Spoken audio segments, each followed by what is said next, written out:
я жемчужина Кавказа, с рассветом красным тонкая заря.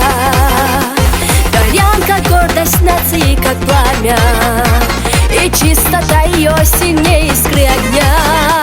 Чеченка прекращает все раздоры одним лишь взмахом своего платка.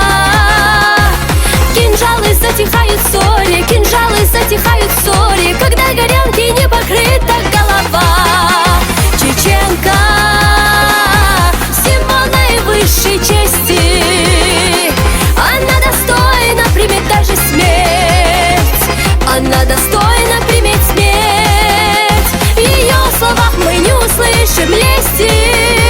Так было, будет, так сегодня есть. Так было, будет, так сегодня есть.